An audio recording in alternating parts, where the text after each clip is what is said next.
Alors, ce projet pilote a été donc monté il y a un an. Ça a été lancé il y a un an par cette équipe de Mauricie, Centre du Québec. Alors, je vous présente les gens en ordre alphabétique. Ce n'est pas l'ordre dans lequel ils ou elles vont intervenir forcément. Monsieur Pierre Boisvert, inspecteur et chef des enquêtes régionales Ouest, district... Qu'est-ce que c'est le nom de votre district? Je voyais Outaouais et ATNQ pour la Sûreté du Québec. Montréal, Laval, Laurentides, la Nodière, l'Abitibi-Témiscamingue et le nord du Québec. Voilà. Et tout à l'heure, en voyant l'uniforme, j'ai dit voilà. Un grand territoire. Ben, c'est ça, et j'ai dit ça, c'est un des présentateurs pour l'entente. Il s'est présenté Jean-Pierre Bello. Jean-Paul Bello, vous m'avez dit? Jean-Paul Bello. Jean-Paul Bello, les dames de cœur. Ben, c'est ça, les dames de cœur, évidemment. C'est pas vrai. Alors, c'est ça, c'est M. Pierre Boisvert. Ensuite, M. Brian Dickinson, chef de l'administration des programmes du soutien à domicile pour le volet psychosocial au CIUS, on va s'habituer, au CIUS de Trois-Rivières. M. Dickinson? Bonjour. Bonjour à vous. Bonjour à vous. Enfin, Mme Catherine Lafrenière, criminologue analyste à la sécurité publique de Trois-Rivières. Bonjour, Mme Lafrenière. Bonjour. Monsieur Richard Lévesque, capitaine et responsable de la division des enquêtes à la sécurité publique de Trois-Rivières. Bonjour. Bonjour. J'aurais aucun problème à marcher dans la rue avec lui la nuit. Je me sentirais parfaitement en sécurité. Hein? Moi non plus, je n'ai pas de misère à marcher avec. Et enfin, Maître Audrey Turmel, avocate à la direction des orientations et politiques du ministère de la Justice du Québec. Bonjour. Alors voilà, c'est à vous. Bonjour, c'est un plaisir d'être ici pour vous présenter notre projet. Au départ, je vais faire 2 précisions parce que j'ai senti des interrogations dans les visages de certaines personnes depuis ce matin. Non, dans mes temps libres, je ne fais pas d'annonce pour BMR et non, je ne construis pas de patio. Deuxième précision. Vous allez voir, c'est moi qui débute la présentation. On a déterminé, vous posez la question comment on a fait pour déterminer qui débutait. Mais c'était réglé de façon simple et objective. Ce matin, on a fait un concours de tir au poignet. J'ai gagné. C'est la raison pour laquelle c'est moi qui débute la présentation. Plus sérieusement, c'est un plaisir de vous présenter l'entente socio-judiciaire. Vous allez voir qu'on a beaucoup de points à présenter, mais nous allons tenter de le faire d'une façon dynamique. On se partage les diapositives. Le projet d'entente socio-judiciaire... Richard, en partant, est-ce qu'il y a beaucoup de gens dans la salle qui ont déjà entendu la présentation sur l'entente? Il y en a quelques-uns, j'en suis convaincu. Vous pouvez aller prendre un break, il n'y a pas de problème. Non? Ah, merci, c'est bon. Non, on a fait des changements. Il a été de la façon la plus simple. Demain, on a quelques changements. On a changé le fond. On a changé le fond. On a la couleur des diapos. Nous avons actualisé l'entente. C'est un plaisir de vous revoir. Donc, historique du projet, portrait socio-démographique de la Mauricie, Centre du Québec, les objectifs de l'entente. Nous allons vous parler des situations visées par l'entente, les modalités d'application, procédures d'intervention socio-judiciaire, comment ça s'opère sur le terrain, les rôles et responsabilités des partenaires, les outils que nous avons développés, les partenariats impliqués, les pratiques gagnantes, quelques données statistiques, et je sais que c'est attendu après un an d'implantation du projet. Nous l'avons implanté le 15 mai 2014, donc on est à une année de ce projet, pilote de 2 ans. Les présentations qu'on a effectuées et finalement la conclusion, et je sais qu'il y a une période de questions par la suite. L'historique du projet, pour débuter, là, comme disait mon collègue, là, on voit de temps en temps dans le 5 à 7, ça a débuté là. Les premières discussions, c'est vrai, là, ça a débuté dans un 5 à 7 où moi et Pierre, on était présents, et M. Claude Lachapelle, qui est maintenant juge, qui était le DPCP en chef à Trois-Rivières. Et nous avions amorcé des discussions pour partir un projet d'entente socio-judiciaire visant la maltraitance envers les aînés. On est habitués à travailler ensemble. Moi et Pierre, on a démarré le projet, on était dans le départ des projets d'entente multi-enfants qui a eu lieu en 2000 dans la province. Déjà, on était habitués à travailler en partenariat avec le DPCP. Et vous allez voir que durant la présentation, on va en faire référence. C'est un projet qui s'inspire du modèle de l'entente multisectorielle visant les enfants. On pense que c'est une pratique gagnante. On pense qu'on est capable de faire mieux et plus avec les mêmes ressources en place et de briser le travail en silo. On avait une préoccupation face au phénomène de la maltraitance. On était interpellés par nos enquêteurs terrain qui avaient de plus en plus de dossiers de situations d'abus envers les aînés. C'était surtout des dossiers d'abus financiers chez nous, à Trois-Rivières, en Mauricie. Là. On en avait plusieurs. J'ai même des histoires d'horreur, une fraude de 1,2 million qui s'est déroulée là, sur une période d'à peu près 5-6 ans. Une personne âgée qui est allée demeurer en France chez des amis une certaine période. Ces gens-là sont revenus au Québec, se sont fait donner des véhicules, des maisons, chalets, se sont fait acheter une pourvoirie. On a fait l'enquête là-dedans qui n'a pas été facile, en assistance avec la Commission des droits de la personne. Et c'est là qu'on a démarré des partenariats et des façons de faire. On a également là, formé nos policiers à l'interne qui ont commencé à entendre parler de notre projet. Et ce qu'on s'aperçoit, c'est que nos policiers détectent des situations pour des appels tout autres. Par exemple, à l'été 2013, même si le projet n'était pas implanté encore, parce que nous, on avait débuté nos discussions et nos travaux en 2011, on a une policière qui prend une plainte de menace. C'est quand même un dossier pour vous qui est courant. Plainte de menace de mort. Et en grattant un petit peu plus ce qui se passait en arrière et essayant de comprendre le contexte, on s'aperçoit que c'est une dame âgée qui demeure seule et que l'ancienne femme de chambre a maintenu des liens avec cette personne âgée-là. Elle s'est fait donner un automobile. Son mari s'est fait acheter, s'est fait prêter de l'argent pour un Spider. Et il a remboursé les 2 premiers paiements, puis après ça, c'était trop compliqué, la madame a laissé faire, et elle a acheté le motocross au fils de ce couple-là. En dedans d'1 an, c'est 100 000 qui a disparu. Et elle se dit consentante. Et là, ce qu'elle dit, elle dit, regarde, j'ai donné, je n'ai pas été victime de fraude, mais là, je veux que ça arrête, puis parce que j'ai dit que ça arrêtait, bien, elle m'a menacé de mort. On est intervenu directement en concertation avec nos partenaires là-dedans, selon le modèle qu'on était en train de développer. Et ce qu'on a fait également, on s'est adjoint dès le départ en 2011 de notre criminologue analyste chez nous à Trois-Rivières pour aller chercher tout le volet documentation. On en a parlé un peu ce matin de la consultation publique qu'il y a eu en 2007, le plan d'action gouvernemental, toutes les mesures et les actions qu'il y avait là. Au départ, je ne les connaissais pas, mais grâce à notre criminologue analyste, elle m'a aiguillé là-dessus. Et ce que je voyais au niveau policier, on était actifs au niveau de la prévention. Il y avait différents programmes de prévention qui étaient développés dans des services de police depuis peut-être 10-15 ans, des partenariats qui étaient impliqués. Dans le dépistage, on n'était pas si pire également, mais au niveau de l'intervention, il y avait comme une falaise. C'est qu'il n'y avait personne pour prendre en charge les situations qui étaient détectées et dépistées par nos policiers de terrain socio-communautaires. On arrivait dans l'intervention, on n'avait pas d'expertise, on n'avait pas de partenariat développé. Et là, c'est là qu'on a décidé d'intervenir au niveau de l'intervention. On a vu qu'on rentrait exactement dans les objectifs du plan d'action gouvernemental, prévention, repérage et intervention. Et en plus, il y avait une des mesures qui était de développement du partenariat avec les partenaires. On nous dit, on est dans la zone des prises, on continue à travailler dans ce sens-là. Et également, j'ai découvert qu'il y avait des coordonnateurs régionaux. Parce que même si la police, nous, on a des bonnes idées, on s'assoit avec le procureur, mais là, il manque des joueurs importants. Là. Dans l'entente multisectorielle, police, procureur, DPJ, il y avait une coordination par l'agence. On dit qu'il faudrait appliquer cette même recette-là, parce que même si je vais cogner le matin dans les portes du C3F, pas sûr que je parle le même langage, pas sûr que je vais interpeller la bonne personne. Fait qu'on est allé voir le coordonnateur régional dès l'automne 2011 pour lui présenter notre projet, voir si on était prêt à participer, puis si elle voulait en accepter la coordination. Et immédiatement, on a eu une réponse favorable. Et c'était un joueur clé, je vais revenir plus tard là-dessus. Et c'est elle qui a pris la coordination avec notre criminologue et l'équipe était partie. Donc, c'est comme ça qu'on a débuté nos travaux.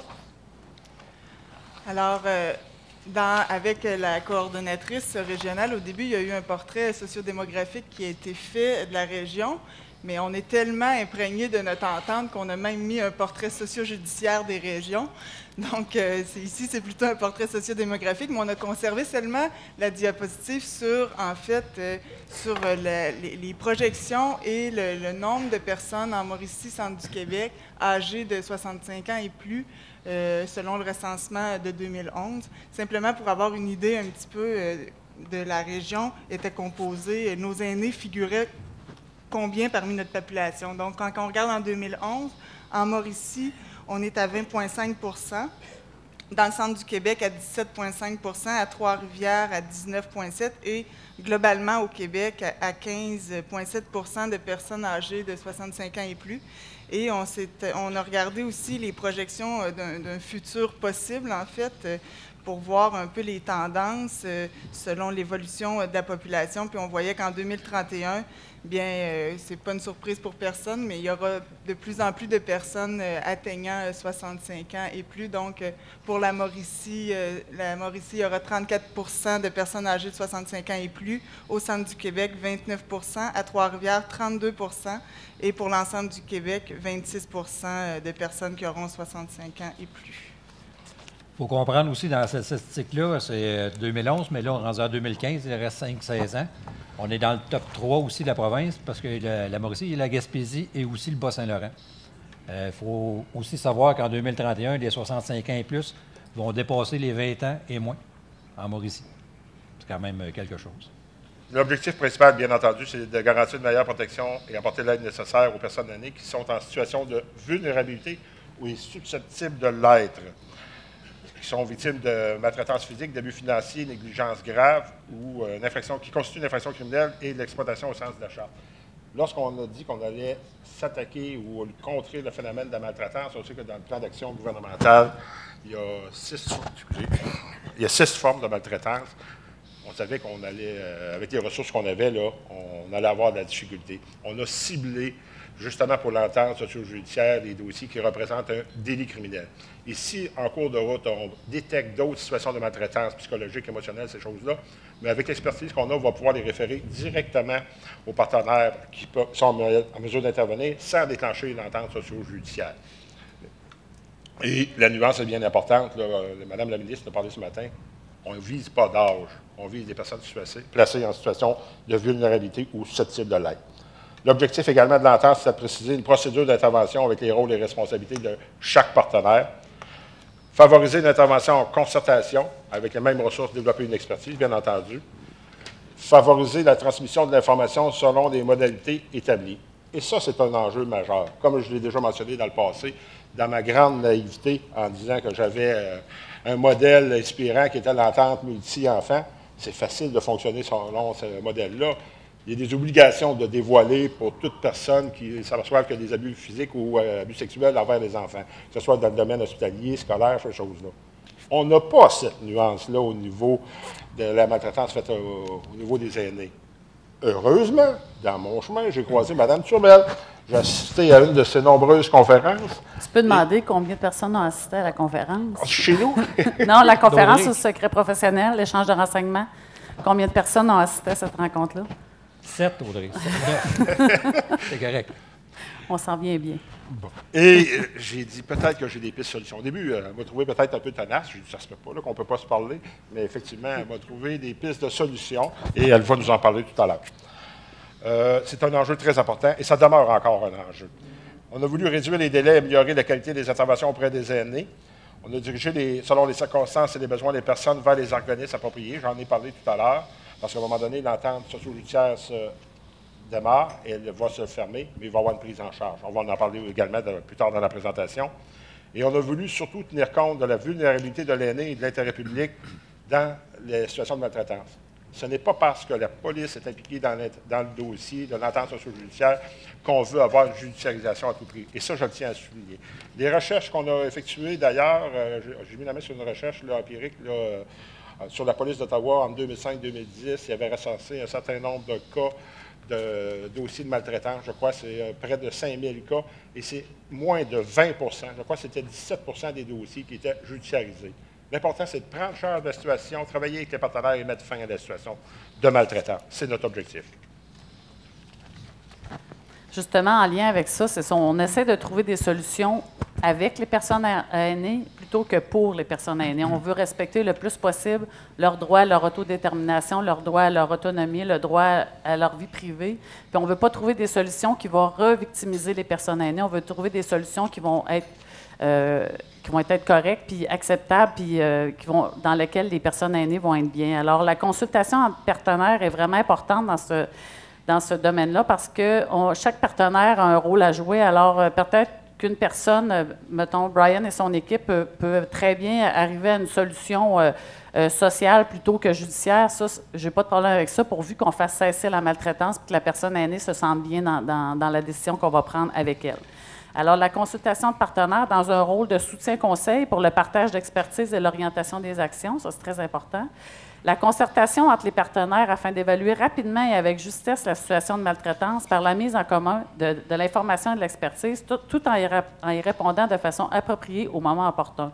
Alors, l'entente socio-judiciaire, qu'est-ce qui est intéressant, c'est qu'on est toutes les personnes autour de la table qui sont capables d'entendre les mêmes informations en même temps, plutôt de dire « moi, je ne suis pas capable de faire ça. Moi, police, il faudrait que tu parles à la santé. » Puis là, santé dit « moi, je ne suis pas sûre. Peut-être qu'il faudrait appeler la Commission des droits de la personne. » Là, tous les gens sont autour de la table et disent « OK, moi, je prends ce bout-là, puis toi, tu prends ce bout-là. » Parce que souvent, la solution, ce n'est pas un partenaire, c'est 2, 3 partenaires qui sont capables de trouver la solution idéale.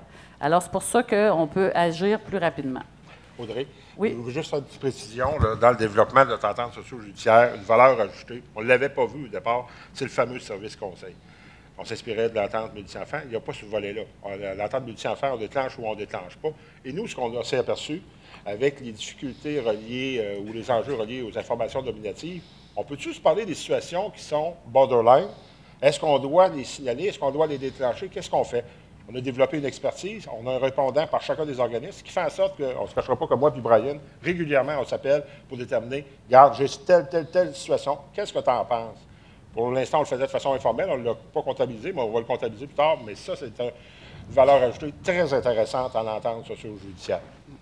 D'où l'importance que, quand je fais les formations, c'est de dire, restez pas tout seul avec les situations de maltraitance, parlez-en de façon non nominative. C'est très bien de dire, « Hey, regarde, j'ai une situation, qu'est-ce que tu en penses? Est-ce que je suis en train de délirer ou bien toi, tu vois la même chose que moi? » Puis des fois, quand tu parles à un partenaire, ils disent, « Bien, regarde, moi, j'aurais une solution pour ça, peut-être. » Puis sans pour autant briser le secret professionnel ou la confidentialité, des fois, on est capable de faire un grand, grand bout de chemin. Alors, comme M. Barrette l'a dit tout à l'heure, la maltraitance, on l'entend quand il y a un geste singulier ou répétitif ou une absence d'action appropriée se produit dans une relation où il devrait y avoir de la confiance et que cela cause du tort, de la détresse chez une personne aînée. Comme Richard le mentionnait tout à l'heure, l'entente socio-judiciaire vise principalement les personnes aînées qui sont en contexte de vulnérabilité. On a voulu mettre une emphase particulière là-dessus. On le nommait tout à l'heure, Mme la ministre l'a dit aussi, des aînés qui sont aptes, qui sont en action, qui sont très déterminants et déterminés.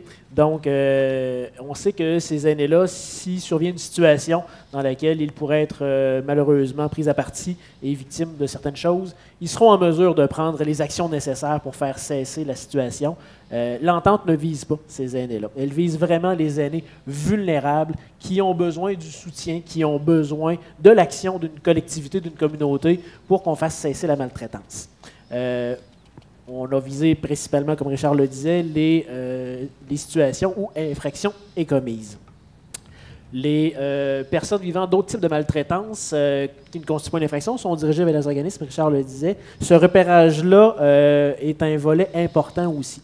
Il se fait déjà beaucoup d'actions de repérage qui ont été mis de l'avant par les différents plans d'action, qui ont été mis de l'avant par différentes organisations. On ne réinvente pas la roue. En fait, on s'inspire de ce qui se fait déjà. On fait juste un pas de plus avec les situations les plus corsées pour mettre en place un plan d'intervention, un plan d'action pour faire cesser les situations de maltraitance. Je vous parle rapidement des modalités d'application de cette entente socio-judiciaire. Donc, une première modalité, c'est une procédure d'intervention qui s'inspire du modèle multisectoriel enfant. Richard le disait, on n'a pas le cadre législatif de la divulgation. Il faut donc être ingénieux, inventif et y croire. On a voulu, à travers notre entente, déterminer les actions selon la responsabilité et la mission de chacun. La concertation, oui, mais que chaque organisme demeure souverain de ses interventions aussi. On n'a pas voulu réinventer les rôles et responsabilités des corps policiers, pas plus qu'on a voulu investir les intervenants sociaux des CIUS de rôles et de missions qui ne leur appartiennent pas. Donc, chacun demeure souverain de ses actions, mais le travail de concertation demeure prioritaire. On a voulu rapidement mettre en place une mesure de suivi et de rétroaction. Notre entente Pour reprendre une expression populaire, on tricotait le tapis au fur et à mesure qu'on avançait dessus. On a voulu rapidement mettre les gens qui étaient à pied d'œuvre en contact, avoir leur rétroaction, pouvoir s'ajuster en cours de route, prendre chacune des situations vécues, identifier les bons coups, identifier ce qui a moins bien été. C'est un peu ce qu'on va vous partager d'ailleurs aujourd'hui. Cette rétroaction-là nous a permis de connaître des succès et de continuer d'aller de l'avant. On a voulu aussi profiter de la première année pour faire un bilan annuel avec les intervenants et les acteurs concernés afin de voir qu'est-ce qui avait bien fonctionné, où on peut aller. On voulait aussi surtout mesurer le degré d'intégration de l'entente et de la concertation au sein de notre collectivité. Je me permets ici une parenthèse en vous disant qu'on a été agréablement surpris de voir à quel point le discours avait évolué sur une très, très courte période.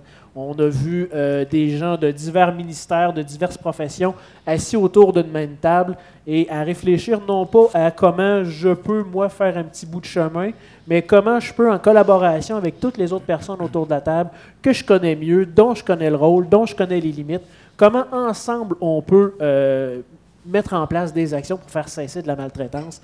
Ça a été non pas un étonnement, mais une belle surprise de voir qu'en si peu de temps, le discours avait évolué, les pratiques avaient évolué et les acteurs étaient très, très mobilisés. Je vous donne un exemple qui, pour moi, du côté social, est devenu frappant, là, de voir des policiers prendre le temps d'expliquer ce que c'est le consentement aux soins à une victime, puis le consentement à transmettre de l'information. Pour obtenir ça, pour pouvoir faire de la divulgation, ma foi, il faut le voir pour le croire. Donc, préjugé. Tout plein, assumé en plus. Donc, mea culpa. Donc, journée bilan, donc, qui a permis vraiment de faire le point et qui a permis aux gens concernés de donner un coup de barre pour aller encore plus loin et pour pouvoir continuer. Oh, là, on tombe un peu plus dans l'application en tant que telle. On a tout le temps parlé de situation de vulnérabilité. Ça égale aussi la vulnérabilité chez nos jeunes aussi, l'entente multisectorielle. Encore là, je vous demande tout le temps de lever la main. Est-ce qu'il y a des gens qui connaissent bien l'entente multisectorielle chez les enfants? Oh, pas beaucoup. Excellent. Là, on va pouvoir vous compter toutes sortes d'affaires. Je vais être là pour te surveiller. Ah non, Audrey, tu vas embarquer dans mes mensonges. Non, Ça paraît pas. On dit tout le temps qu'on s'est inspiré vraiment de cette entente-là qui est arrivée au début 2001, si ma mémoire est fidèle, alors que le gouvernement avait statué là-dessus que les centres de jeunesse ne siégeraient plus tout seuls et ne prendraient plus tout seuls leurs décisions dans certains cas. Puis on s'est inspiré de ça, nous autres aussi, parce que la roue a été inventée à cette époque-là. Puis on a pris les outils qui étaient là, on les a remangés un peu, on les a retransformés. Puis dans l'application en tant que telle, terrain, bien, c'est un petit peu la partie que je vais vous décrire ici. Donc, dans un premier temps, quand un des partenaires est mis à contribution où il y a eu une dénonciation, on va prendre l'exemple police, parce que c'est la police qui parle. Merci, Brian. Donc, on reçoit un signalement chez nous, une plainte, un policier prend une plainte. Il y a l'envoi du formulaire qui se fait à tous les partenaires. Les 4 partenaires principaux de l'entente, qui sont la police, le procureur de la Couronne, la santé et la Commission des droits. Donc, ces 4 partenaires-là, de facto, reçoivent le formulaire. Puis ça se fait dans les 24 premières heures d'une journée ouvrable. Donc, du lundi au vendredi. On se rappelle, s'il y a des urgences aussi, on tend d'avoir des heures, 811, 911, 811 la santé, 911 la police, on va intervenir, là. Il n'y a aucun problème. Mais à la minute qu'on reçoit, qu'on envoie le formulaire, ensuite de ça, bien là, dans les 24 heures, comme je l'ai dit, soit par conférence téléphonique, si on est capable toutes les 4, ou par appel téléphonique, un à un, après ça, on rappelle l'autre. On va partager l'information primaire qu'on a. Ensuite de ça, bien, en partageant l'information, bien, c'est bien sûr qu'on discute du cas avec l'équipe de base. Comme je vous ai dit, l'équipe de base sont les 4 principaux partenaires là-dedans. Pourquoi qu'on n'en a pas plus au départ? On veut prendre la bonne décision, puis là, aller voir justement les autres partenaires qui ne font pas encore partie de l'entente, les greffer suite à l'évaluation du dossier. Si on a besoin d'eux autres, on va les greffer à notre prise de décision là-dedans. Donc, le déclenchement et la liaison, c'est assurer la sécurité de l'aîné, envoi du formulaire, je viens de le dire, l'appel téléphonique, l'échange d'informations avec les partenaires. Dans un deuxième temps, toujours dans le même appel, on a la planification de l'événement. Donc, on dresse l'état de situation, on regarde quel partenaire peut intervenir, protecteur du citoyen, Commission des droits, l'OMF, la santé, curateur public, j'en nomme là, d'autres organismes communautaires qui peuvent peut-être nous aider là-dedans dans notre prise de décision. Parce que Richard l'a bien dit tantôt, on ne veut pas judiciariser chaque cas. On comprend que la police fait de la police, le procureur procure aussi au travers de ça, mais dans un ensemble, on veut justement on veut justement prendre des bonnes décisions. C'est pas tout le temps de mettre les personnes en prison qui vont arrêter la patente. Donc, moi, mon père, s'il est victime, peut-être qu'il va se dire, j'aimerais ça que ton frère arrête de me collecter mon chèque tous les semaines, je veux juste que ça arrête, mais moi, j'arrêterai peut-être pas mon frère, mais je vais m'organiser pour que ça arrête. Donc, c'est un peu ça l'entente aussi avec les partenaires qu'on a. On détermine aussi le degré d'urgence. Est-ce qu'il y a urgence à agir dans l'heure qui vient pour la santé des gens? Ça, on va le déterminer aussi. Puis qui fait quoi? C'est quoi la meilleure stratégie qu'on a à arrêter pour ce cas-là?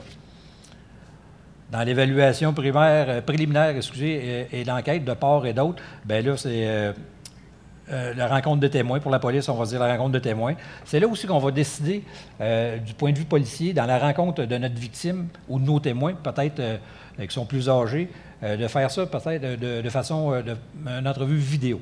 Vidéo, ça veut dire qu'on va filmer la version de notre victime. On comprend pourquoi, parce que notre victime a peut-être 72, 73, 74, mais que ça passe à la cour dans 3 ans, si on s'en va à la cour, elle sera peut-être plus là.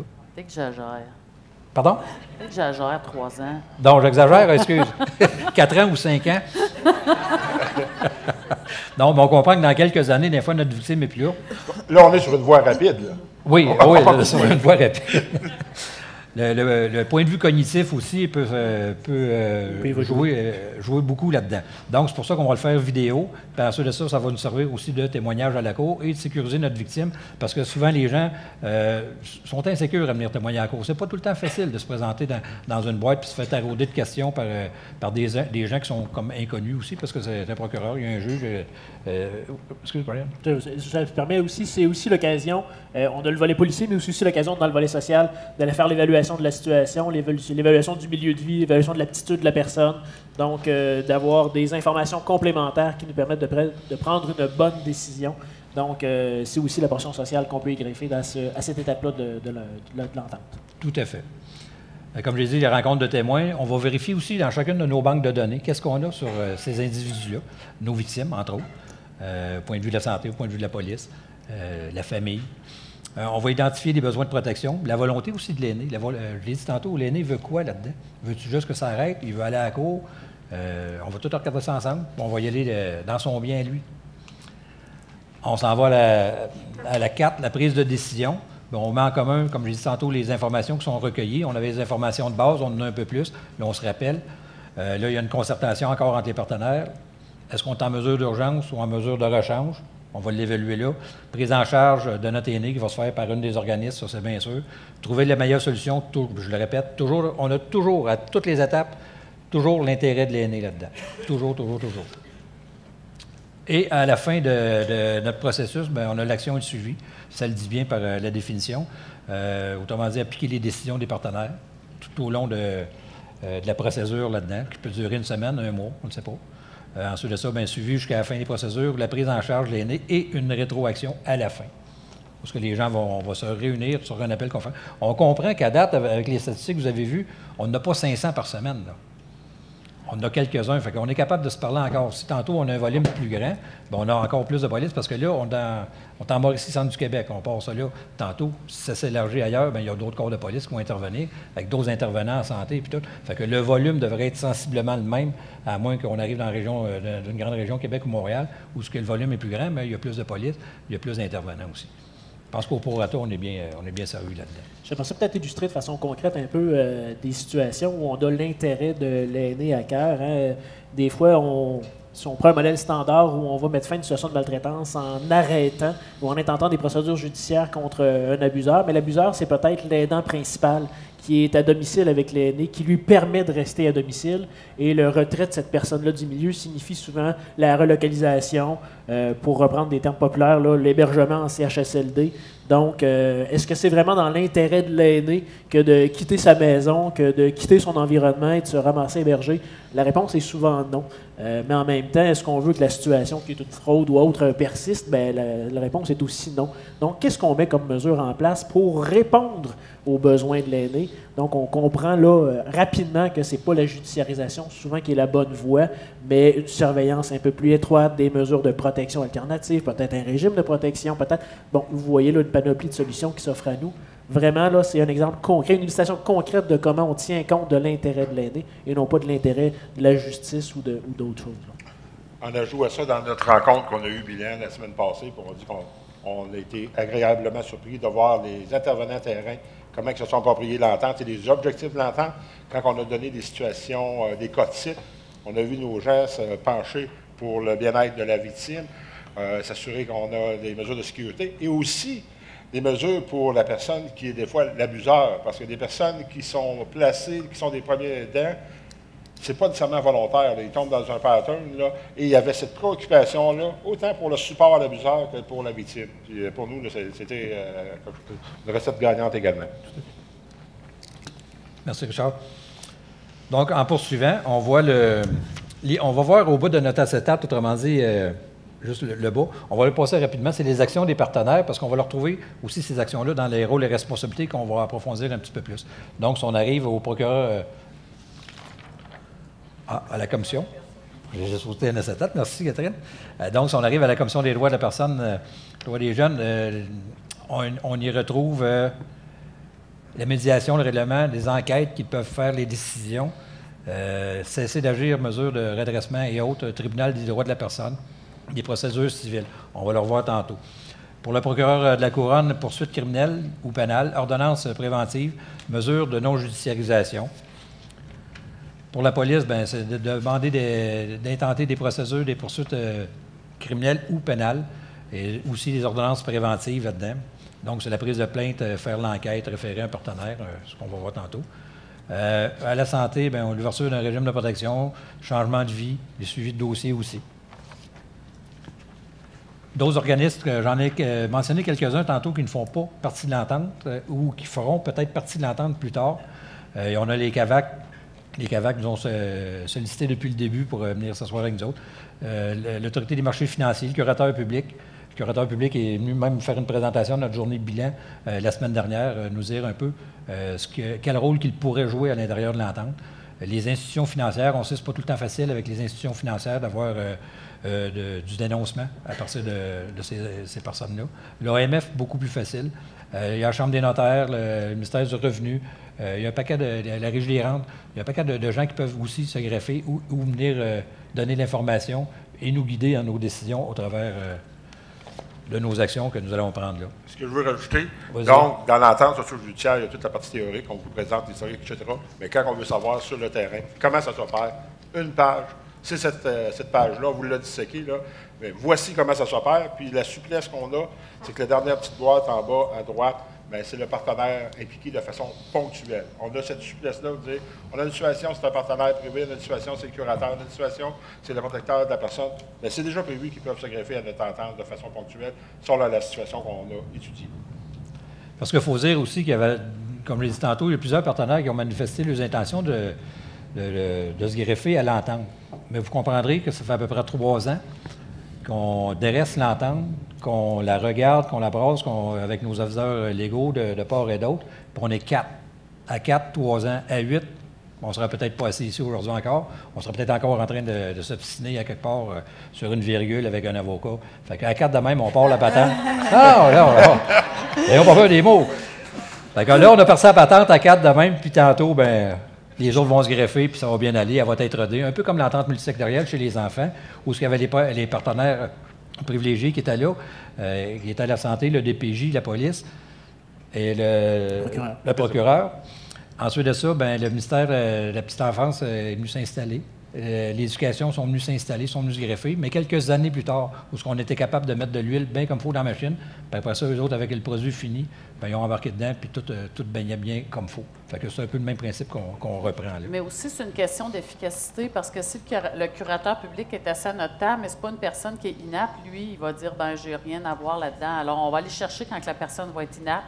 C'est important. Mettons, le centre d'aide aux victimes d'actes criminels, si c'est une maltraitance institutionnelle, le centre d'aide aux victimes d'actes criminels va dire, j'ai pas vraiment une victime d'actes criminels, alors peut-être que je suis pas habilité ou je suis pas capable de rien faire pour cette personne-là. Alors, À chaque fois qu'on va trouver une situation spéciale, on va dire, bon, on a besoin du curateur, on a besoin du CAVAC, mais c'est aussi pour une économie de temps, puis d'argent, puis de ressources, alors que à partir du déclenchement, on dit, bien, ces personnes-là ne sont pas vraiment nécessaires pour l'instant, on va les appeler un petit peu plus tard. C'est une question aussi de rigueur. Oh, puis c'est moi encore. Oui, allez-y, maître. Alors, puis je veux juste vous dire que moi, je ne suis pas si talente que ça, ces virgules, là. Hein, Pierre? Je confirme. Merci.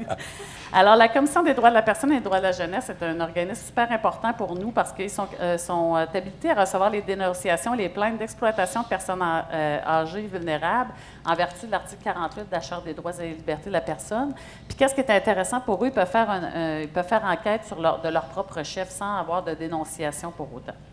Alors, ils sont capables de rapidement mettre fin à la situation d'exploitation et prévenir la récurrence. Ils ont des mesures pour assurer des filets de sécurité, des mesures de contrôle, de support, de protection, des mesures d'urgence aussi devant le tribunal. Sont habilités à faire des enquêtes et recherchent des éléments de preuve. Il y a des enquêteurs partout sur le territoire de la province.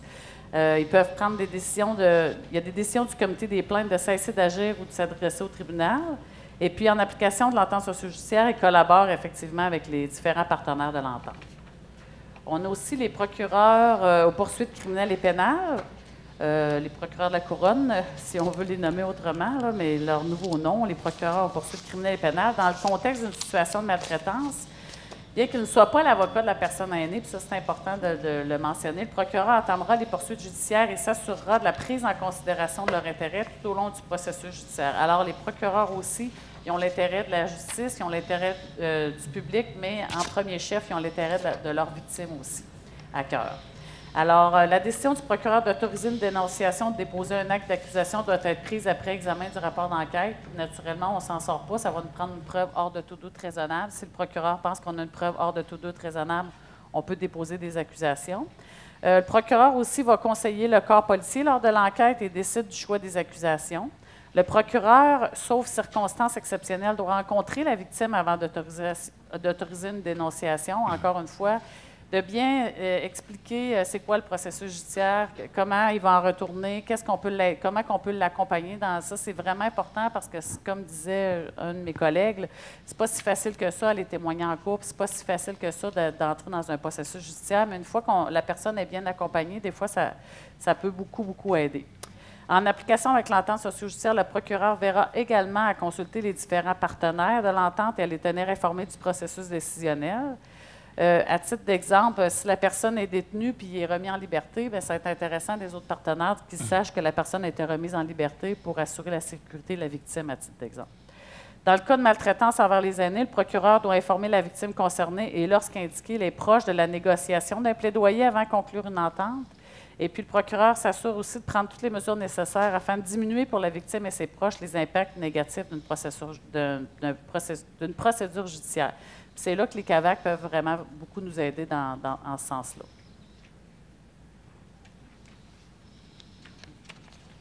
Ah, merci. On est rendu au rôle de la police.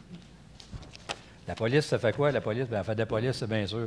Bien, à l'intérieur de notre entente, concrètement, on procède à la réception d'une plainte. Quand on a une dénonciation, on va créer le dossier opérationnel, c'est très technique. Là, on va déclencher l'entente. Comme je l'ai dit tantôt, le formulaire, on appelle les partenaires. Le formulaire vient d'être envoyé de façon électronique à nos gens dans les 24 heures. Ensuite de ça, bien, il y a la rencontre avec la victime. On peut rencontrer notre victime seul ou avec un partenaire désigné. Des fois, ça peut être très pertinent d'aller là avec un intervenant de la santé parce que ça se passe dans le milieu. On va le faire de cette façon-là. On n'est pas frileux, pas en tout emmener du monde avec nous autres dans ces situations-là. Au contraire, c'est très aidant. On va obtenir la déposition, comme je l'ai dit tantôt, vidéo, probablement. Dans la majorité de nos cas, on va les faire vidéo, étant donné l'âge des gens là-dedans. Même si on ne met pas d'âge à quelque part, sur nos gens vulnérables, on comprend qu'on est tous en haut de la cinquantaine là, au travers de ça. Là. La FADOC, je pense qu'il commence à 50. Richard, tu as eu ta carte? Oui. Je l'attendais.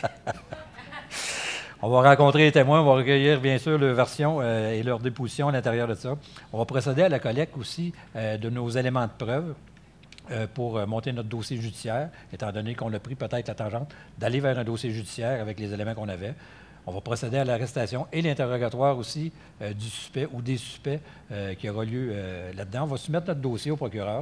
Là, le procureur de la Couronne va évaluer la preuve et va prendre des décisions appropriées à savoir s'il y a des accusations de portée et une date d'audition au travers de ça. Tout au long de la procédure, on maintient une liaison aussi avec notre victime du côté police.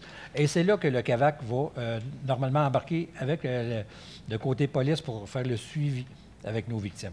Parce qu'on vient de signer avec les CAVAC, la Sûreté du Québec, entre autres, vient de signer avec tous les CAVAC de la province une entente où ils ont des agents de référence dans nos bureaux à la Sûreté du Québec. Donc, dans chacun de nos districts territoriaux, on a des gens du CAVAC qui sont là, qui, eux, le lendemain matin, on a un événement ce soir, cette nuit. Demain matin, ces gens-là vont récolter l'information.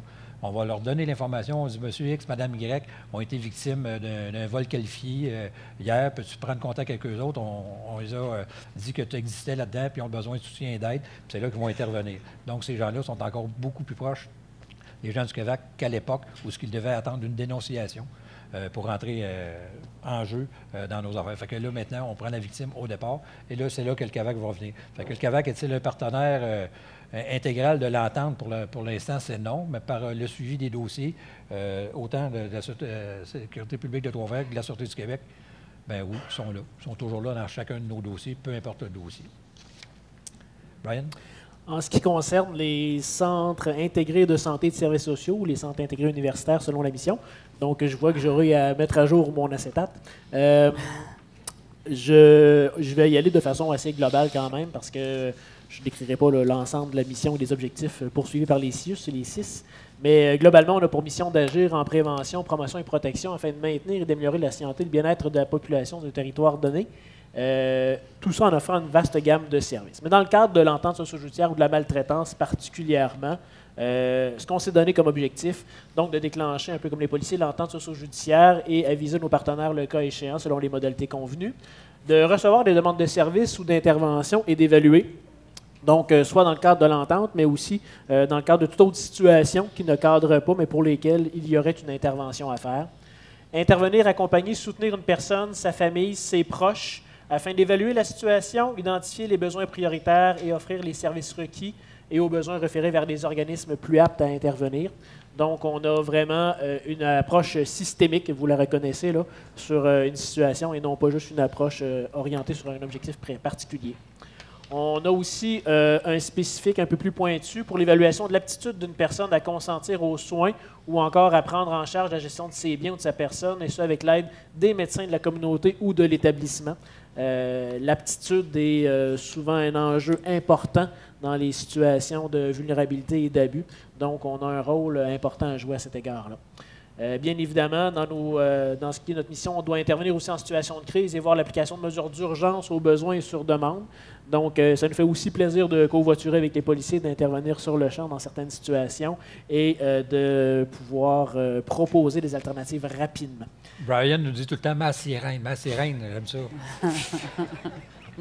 Finalement, évaluer les besoins de protection d'un individu et le cas échéant, proposer l'ouverture d'un régime de protection. Je tiens à être spécifique aussi là-dessus. Là, comme intervenant ou comme établissement de santé, on propose l'ouverture d'un régime de protection, donc on n'installe pas un régime de protection. C'est une mesure qu'on peut tenter de mettre en place. Donc nous, on procède à l'aspect évaluatif de la chose, mais encore une fois, on a à collaborer avec nos partenaires pour réaliser ces choses-là. Je vous parle rapidement du développement des outils qui ont été nécessaires pour permettre le bon déroulement ou la bonne application de l'entente socio-judiciaire. Il y a eu, à proprement parler, l'entente signée par les partenaires. C'est une ligne, quelques mots sur un acétate, mais Pierre le mentionnait tantôt, un travail quand même assez colossal à arrimer. Une fois ceci dit, par contre, il y a l'entente, il y a le document légal donc qui est constitué de plusieurs pages, mais il y a la procédure d'intervention socio-judiciaire, le logigramme qu'on vous présentait tout à l'heure, qu'on a décortiqué avec vous. Richard le mentionnait, il est intéressant le logigramme parce que rapidement, visuellement, il permet à toutes les personnes concernées de voir qu'est-ce qu'on a à faire, où on en est, puis comment on peut articuler tout ça. On a aussi développé une grille des formes de maltraitance pouvant constituer un délit criminel. Ça, c'est le nom officiel de la chose. Sur le terrain, on appelle ça le petit lexique de comment comprendre les policiers et les procureurs. Donc, c'est un document qui s'adresse principalement aux intervenants sociaux, qui permet de vulgariser le jargon juridique et permet de bien camper et de bien voir qu'est-ce qui constitue un délit criminel, comment ça s'explique, tout ça. Et bon, donc, un petit lexique intéressant. Juste pour préciser, un voie de fait, c'est quoi un voie de fait? On donne un descriptif de l'infraction, on donne un descriptif, pousser quelqu'un et des exemples. Là. Fait que les gens peuvent s'identifier beaucoup et ça permet de développer le langage commun. Effectivement. Donc, et on s'est rendu compte que ça a été, je prends une parenthèse, on s'est rendu compte que ça a permis ce développement de langage commun-là, la rapidité d'intégration du concept dont je parlais tout à l'heure. Un autre outil qui a été développé, c'est une grille d'aide à l'intervention. C'est son officiel. En fait, ce que c'est une grille qui nous permet de faire une analyse des facteurs de risque présents dans une situation pour évaluer, cerner cette situation-là. Donc, un outil particulièrement utilisé par les intervenants sociaux, mais qui a permis de développer le langage du côté du corps policier et des procureurs. Donc, c'est le lexique du réseau de la santé pour le volet juridique. Tu l'as si bien dit, c'est comment comprendre les travailleurs sociaux. Oui, on peut le dire comme ça aussi, effectivement. On a voulu aussi mettre en place des outils à la portée de tous qui sont sur le terrain pour venir bonifier les actions de repérage. On pense notamment là, aux patrouilleurs qui sillonnent les rues, mais on pense aussi à toutes les entreprises et les organismes avec lesquels on a des ententes pour faire du repérage en contexte de vulnérabilité et maltraitance. Un petit aide-mémoire que Pierre vous présente à l'instant, qui demeure probablement flou d'où vous êtes, là, mais un petit aide-mémoire que les gens peuvent avoir en poche, qui présente les différents indicateurs, différents indices de vulnérabilité pour permettre un repérage et faciliter donc une dénonciation ou à tout le moins une consultation auprès des répondants de chacune des organisations, à savoir, j'ai vu telle situation, est-ce qu'on pourrait faire quelque chose avec ça, est-ce qu'il y a lieu d'aller plus loin, etc. Donc, un aide-mémoire qu'ils ont à portée de main très rapidement. Plusieurs documents de formation aussi pour les partenaires qui ont été élaborés. On a compris rapidement les enjeux liés à l'entente, qui était justement la connaissance des gens de cette entente-là et de tout ce qui la concerne. Donc, beaucoup de documents de formation qui ont été développés et qui continuent d'être actualisés parce qu'on continue de former nos gens qui entrent, le nouveau personnel, etc. Et des outils d'évaluation à la fois quantitatifs et qualitatifs.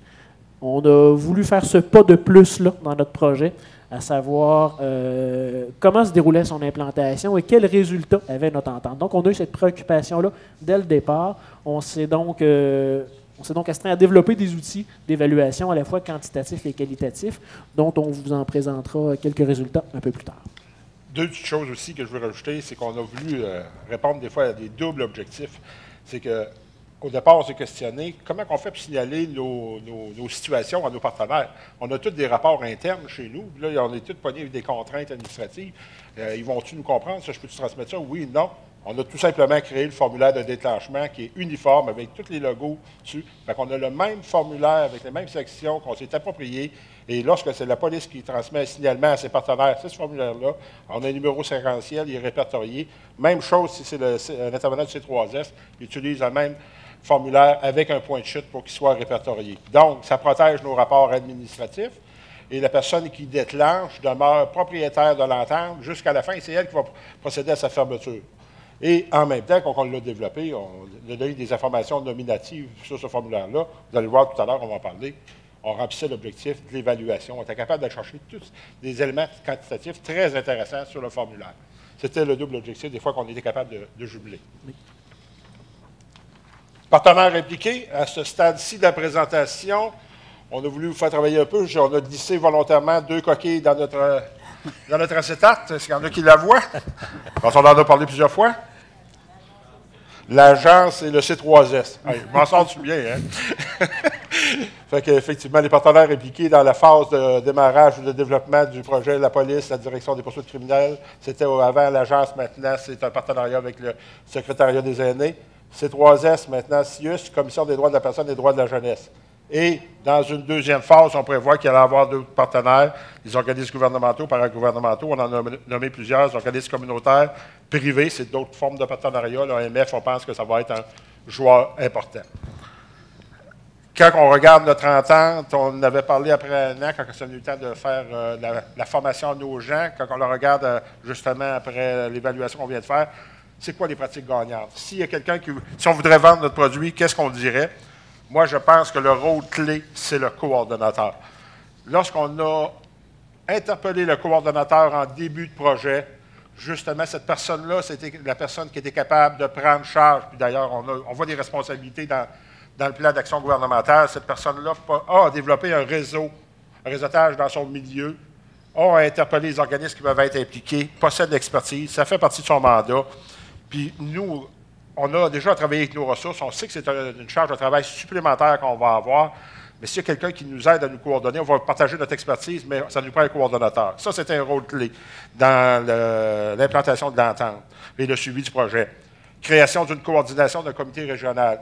Créer un comité régional dans sa région pour l'implanter. On vous a donné les partenaires qu'on pense qui devraient faire partie de cette table-là.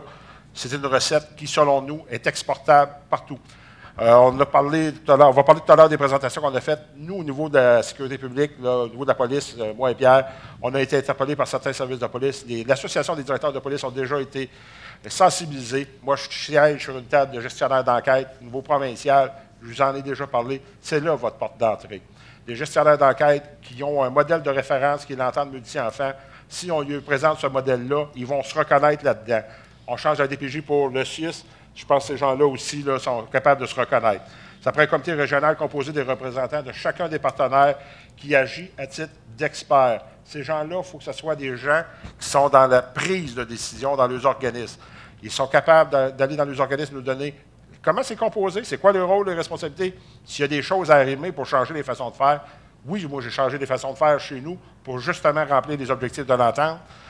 Effectivement, ça prend ces gens-là autour de la table qui sont responsables par la suite à faire découler les objectifs, la philosophie, former les gens à l'intérieur de l'entente. Parce qu'on ne veut pas juste former 2 intervenants terrain puis donner ça à la responsabilité aux intervenants communautaires. On veut avoir un continuum de services dans la lutte à la maltraitance.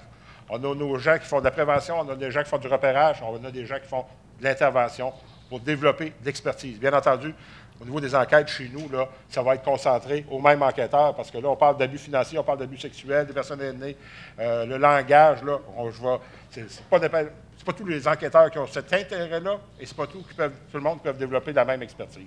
C'est notre préoccupation. On se dote d'une stratégie d'action où chaque partenaire joue un rôle dans l'application, on le disait.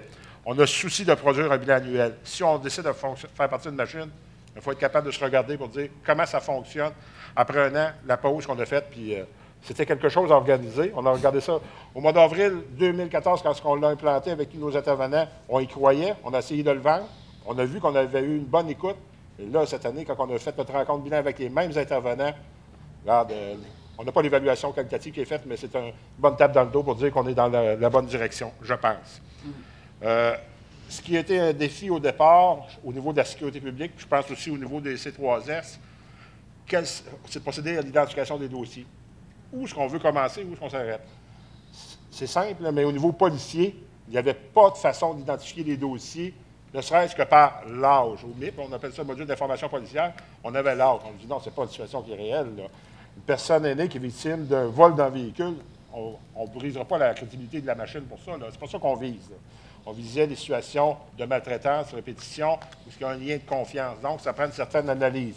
Ce qu'on a demandé à nos gens, on a créé un code spécial sur nos dossiers. Si je fais un parallèle, les dossiers de violence conjugale, on est un peu dans le même principe. Donc, on identifie nos dossiers aînés, on les regarde, ils passent tous au niveau de l'analyste et au niveau du gestionnaire d'enquête. Et ce qu'on s'est aperçu, est-ce que c'est tous les dossiers aînés où on a un lien de confiance qu'on doit déclencher? Non plus. Parce que là, toutes les fameuses fraudes de type Grandson qu'on a là, par Internet, c'est une préoccupation pour nous autres. On veut que nos policiers les détectent, on veut qu'ils nous les mettent dans une catégorie à part, mais on s'est aperçu que celle-là, le lien de confiance, n'était pas suffisamment long. L'intervention policière qui a été faite par les patrouilleurs ou l'enquête ou les campagnes de sensibilisation mettent fin. Quand les gens savent que oui, c'est un arnaque, là, ça l'arrête. Mais ce n'est pas cette situation-là qu'on a besoin de faire prendre en charge. Là. L'entente socio-judiciaire vise des situations plus chroniques que ça. Donc, c'était un défi pour nous, faire l'identification des dossiers, un processus d'analyse, bien entendu, que ça implique. Développement des outils, ça, c'était une pratique gagnante, contrairement à l'entente multi-enfants, où on avait eu une politique ministérielle. Là, nous, il a fallu repartir la roulette à partir du début. Et là, j'ai appris un beau mot, parce que j'avais assisté à une conférence de Mme Beaulieu, une approche intersectorielle. Là, je disais multisectorielle avant, mais il semble que ce n'est pas pareil. Là. Multisectorielle, c'est chacun à côté de l'autre, puis intersectorielle, ensemble. J'ai-tu bien compris? Dans le continuum des services. Là, ça me permet de répéter une citation que j'ai déjà eue. J'ai dit « Seul, on va vite, mais ensemble, on va loin ». C'est ce que je pense. L'évaluation et l'implantation de l'entente, des sons d'utilisation, je pense que c'est important. Le développement de l'expertise. Donc, les recettes gagnantes, c'est de former nos gens. Puis moi, je vous le dis, là, quand on a fait notre première présentation en avril 2014 à tous les intervenants, mais pourquoi on n'a pas parti ça avant? C'est ce que j'entends. Pourquoi on n'a pas parti ça avant? Pourquoi on ne travaille pas de cette façon-là depuis longtemps? Puis quand on a fait le bilan, on a dit, moi aussi qu'on travaille mieux qu'on travaillait avant. Puis l'année prochaine, on va être meilleur aussi. C'est de même qu'on le voit. Puis on va développer une expertise. Puis nos gens, mes enquêteurs terrain, nous, on a fait la formation de nos patrouilleurs, c'est la même chose. J'ai vu un impact significatif dans les situations quand on a formé nos gens à l'interne. J'ai fait la présentation avec l'agence de relations communautaires qui est ici présente, là, chez nous. J'ai fait avec l'enquêteur. Puis ces gens-là venaient expliquer tout ce qui se faisait avant, puis la nécessité de faire prendre l'intervention, puis ce qu'on avait besoin que nos policiers patrouilleurs regardent. Ce qu'on avait comme données avant, on va en parler un peu, je ne veux pas voler ton punch, là, mais on avait beaucoup de données sur les abus financiers. Parce que c'était ça, de mémoire collective, que nos gens se rappelaient des abus financiers. Ça a eu un gros impact. Mais dans la vraie vie, depuis que j'ai fait la formation, c'est qu'au quotidien, les gens détectent beaucoup de situations d'abus physiques. Les gens qui restent dans le milieu, et où là, l'abuseur est prêt, puis il y a des histoires d'horreur qui forcent ses parents à prendre des médicaments pour qu'elle soit plus tranquille. Il y a des voies de fait. Ils appellent, les policiers interviennent en situation de crise suite à un appel 911. Puis là, on fait une première intervention qui avait peut-être passé sous l'écran radar avant. Ça aurait été un dossier traité de façon traditionnelle. Maintenant, ce qu'on fait, c'est qu'on le traite dans le cadre d'une prise en charge et de mettre fin à la situation et d'une responsabilité commune. Ça, on en a beaucoup plus et c'est ce qu'on voulait. Puis on sait que c'est ça aussi qui représente la majorité des dossiers de maltraitance.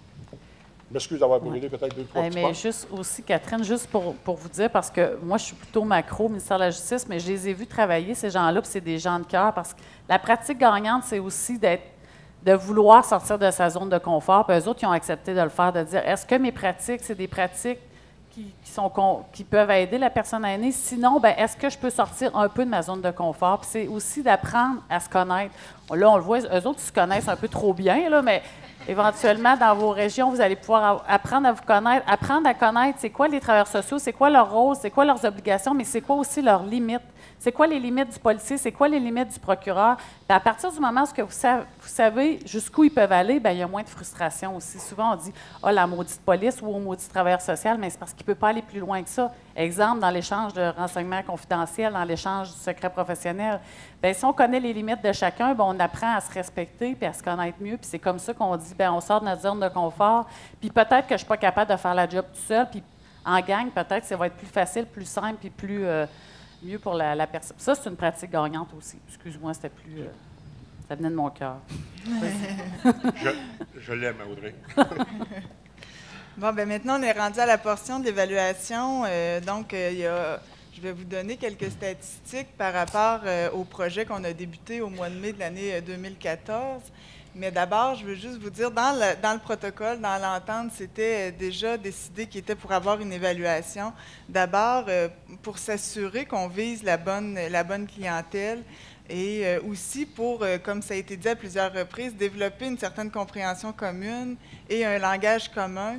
Et aussi pour avoir naturellement le portrait de notre région. C'est qui nos aînés qui sont en situation de vulnérabilité, qui sont dans une situation qui nous est rapportée. Et donc, pour avoir un certain portrait de notre région par rapport à ça. Donc, l'évaluation avait un peu ces trois objectifs-là. Le projet pilote est d'une durée de 2 ans, donc on se disait qu'à mi-chemin de ce projet-là, de faire une évaluation, ça pourrait être intéressant pour voir où on en est rendu, puis permettre certains réajustements. Parce que, par exemple, lors des rencontres, quand on a discuté de comment on allait procéder à cette évaluation-là, l'idée est rapidement venue d'utiliser le formulaire de déclenchement de l'entente pour avoir non seulement la concertation auprès des partenaires, mais aussi de joindre toutes les informations qui sont d'une richesse incroyable pour une évaluation, de le joindre aussi pour avoir notre bilan statistique. Donc, je pense que le formulaire de déclenchement, on est rendu à peu près à notre version, à l'édition numéro 4. On a eu, au fil de l'année, des ajustements parce qu'on l'a envoyé à certains intervenants pour qu'ils nous donnent leur avis, pour que ce soit le plus facilitant possible pour eux, puis en même temps, de notre côté, pour avoir l'évaluation la plus complète possible, mais sans non plus la rendre trop lourde aux intervenants pour ne pas avoir trop de coches à remplir. Donc, pour avoir un portrait juste, puis en même temps qu'il soit utile aux intervenants sur le terrain. Donc, en gros, pour la façon de compiler les données, c'est celle-là où chacun des intervenants vont remplir le formulaire. Chaque intervenant, en fait, qui est propriétaire, si on veut, de l'entente, qui initie l'entente. Et au niveau du système de la santé, il y a eu un applicatif qui a été développé où maintenant, chaque intervenant qui va compléter son formulaire, en fait, il va avoir ça va être entré systématiquement dans un système informatique qui fait qu'il n'y aura pas de double alimentation par rapport au niveau du système de la santé. Par rapport aux ententes qui proviennent du milieu policier, bien, heureusement et malheureusement, dans le sens que l'applicatif ne pouvait pas s'étendre à l'extérieur du CIUS maintenant pour des raisons de confidentialité. Donc, c'est pour ça que je dis heureusement. Malheureusement, ça complexifie un petit peu l'alimentation, mais c'est là le rôle encore important de la coordonnatrice ou du coordonnateur régionaux, qui c'est lui qui s'assurera de l'alimentation de ces dossiers-là. Donc, en fait, les données après une année de mise en application, on l'a commencé au mois de mai en 2014 et le premier dossier qui a fait partie de l'entente était du 2 juin et le dernier qu'on a comptabilisé se rendait au 21 mai 2015. Donc, au total, pour cette année-là, on a eu 29 ententes de déclencher. Tout à l'heure, on a parlé des services conseils. On sait qu'on en a eu comme M. Lévesque disait, ils se sont appelés avec Brian, mais pour le moment, on ne les a pas encore comptabilisés, mais c'est ce qu'on souhaite faire, parce que d'ailleurs, sur le formulaire de déclenchement, il y a aussi cette partie-là à remplir où quand il advient le cas que c'est juste un service conseil qu'on s'est appelé pour avoir de l'information, sans donner nominative à l'intérieur du formulaire, mais au moins pour qu'on sache cette entente-là, elle sert dans combien de cas pour des ententes, puis dans combien de cas simplement pour s'aiguiller, puis pour justement se concerter entre partenaires, puis améliorer le service qu'on rend aux gens. Donc, c'est pour ça que dans le bilan, présentement, il n'y a pas d'entente, il n'y a pas de services conseils qui ont été répertoriés, mais on va modifier ça par la suite. Alors, je disais qu'il y avait 29 ententes de déclencher. Jusqu'à maintenant, il y en a 10 qui ont été judiciarisées et il y a 20 ententes qui ont été fermées. Parmi les ententes qui ont été judiciarisées, il s'agit beaucoup de cas de fraude ou d'abus financiers où là, ça s'est rendu... physique aussi. Et d'abus physiques. La nouvelle tendance. Qui se sont rendus devant les tribunaux. Quand je parlais du formulaire de déclenchement tout à l'heure, il y a diverses sections dans le formulaire de déclenchement, puis au fil des essais sur le terrain, on s'est rendu compte aussi qu'une des choses qui pourrait être intéressante, c'est à la fin du formulaire, mettre un petit aide-mémoire. Ce n'est pas vraiment des critères qui vont nous permettre de dire on ferme une entente si c'est rempli, mais c'est plus des questions aide-mémoire qu'on a intégrées à l'intérieur du questionnaire, en fait, qui dit quand vous fermez votre entente, c'est important pour le suivi de ce formulaire-là de répondre à certaines questions, comme par exemple, est-ce que la maltraitance a cessé? Est-ce que la situation de maltraitance a cessé? C'est quand même la priorité, puis c'est le but de l'entente. Ensuite, quelles sont les actions qui ont été posées par les partenaires qui ont été impliqués dans l'entente? Et ensuite, est-ce qu'il y a une prise en charge qui est effectuée malgré la fermeture de l'entente? Qu'est-ce qui arrive avec cette personne-là? Un exemple concret que je pourrais apporter. Si on a judiciarisé le dossier, sachant que ça peut prendre 2, 3, 4 ans, on n'attendra pas la condamnation ou la fin de la procédure judiciaire. Si on a mis fin à la situation de maltraitance, on a une prise en charge qui est prise. L'entente pour nous est fermée. On passe à un autre appel. Mais au moins, elle est répertoriée, puis on va avoir notre suivi quand même de fait. Mais au point de vue de l'entente socio-judiciaire comme telle, il y a une prise en charge qui a été prise. C'est d'ailleurs pour ça qu'on a ajouté cette note-là à la fin, la note aux policiers, pour leur rappeler justement ce principe-là de pas, parce que, comme on disait tout à l'heure, les Éternisé. Exactement. Donc, allons plus en détail là, dans les données à proprement parler. Sur les 29 dossiers, voici les types de maltraitance qui font partie du bilan. En fait, au niveau des abus financiers, on a 13 dossiers. Il y a 5 dossiers de maltraitance physique, 2 dossiers d'abus sexuels, 2 dossiers d'abus physiques et de maltraitance physique, 2 dossiers d'abus autres. Ensuite, il y a 1 dossier d'abus sexuel, maltraitance physique, de négligence, de maltraitance physique combinée à de la négligence et de l'abus financier, négligence et abus autres, et également 1 dossier d'abus financier et d'abus autres. En fait, comme le disait Richard tout à l'heure, au départ c'était davantage des abus financiers dont on était témoin. Et en fait, avec le début de cette entente-là et le fait de former les gens sur le terrain, on se rend compte qu'il y a d'autres cas, d'autres types de maltraitance et même des types combinés. Sur le formulaire, il y a aussi une partie qui se nomme l'évaluation du risque. En fait, ce n'est pas une évaluation qui est déterminée selon une grille de critères, c'est vraiment au niveau de l'appréciation, le jugement de l'intervenant. On lui demande donc de juger selon la situation et les informations dont il dispose, de juger de l'évaluation du risque. Ici, on voit qu'il y a eu 8 ententes avec un risque faible, 12 avec un risque moyen et 8 avec un risque élevé. Ici, ce que ça nous dit, c'est que d'abord, sur 29 ententes, il y en a 20 qui ont été jugées par les intervenants ayant un risque moyen ou élevé. On se dit, bien, on vise la clientèle qui est dans une situation de vulnérabilité et c'était le but de l'entente. Ensuite de ça, le lieu de résidence des victimes. Donc, ici, il y avait 4 personnes qui restaient dans des résidences pour personnes âgées, 2 dans des ressources intermédiaires ou ressources de type familial, 1 personne en CHSLD, 3 personnes qui habitaient seules à leur domicile, 7 personnes qui habitaient dans leur domicile avec quelqu'un. Et ici, il y a 12 données là, qu'on n'a pas. Et je voudrais juste faire une petite parenthèse par rapport à ça. Ça nous permet justement, ce bilan-là, à mi-année, de réajuster certaines choses et de toujours rappeler, en fait, aux intervenants et à ceux qui remplissent le formulaire que les données manquantes, c'est important, en fait, de bien prendre le temps de remplir le formulaire parce que c'est avec le formulaire qu'on va chercher toutes nos données. Puis ici, ça en est un exemple, en fait. Là, il y a une douzaine d'informations qu'on n'a pas pu répertorier au bon endroit. Puis ça, bien, ça va être vraiment, quand on retourne sur le terrain, de bien miser là-dessus pour, en fait, faire comprendre que le contrôle de la qualité, faire comprendre que la case, on ne la remplit pas pour rien, là, elle sert à quelque chose. Ensuite, le lien avec le suspect. Dans 8 cas, c'était l'enfant. 6 cas, c'était une simple connaissance. Dans 3 cas, ami ou ami intime. 3 cas, un étranger. Encore 3 cas non identifiés. 2 cas que c'était d'autres membres de la famille immédiate, comme un neveu ou un cousin. 2, c'était des relations d'affaires. Et un conjoint ou un ex-conjoint. Et il y a aussi sur le formulaire une grille d'évaluation, de facteurs de risque qui sont liés à la victime, en fait, cette grille-là est majoritairement remplie par les travailleurs sociaux. Donc, si on regarde, j'ai mis en rouge ceux qui avaient le plus grand nombre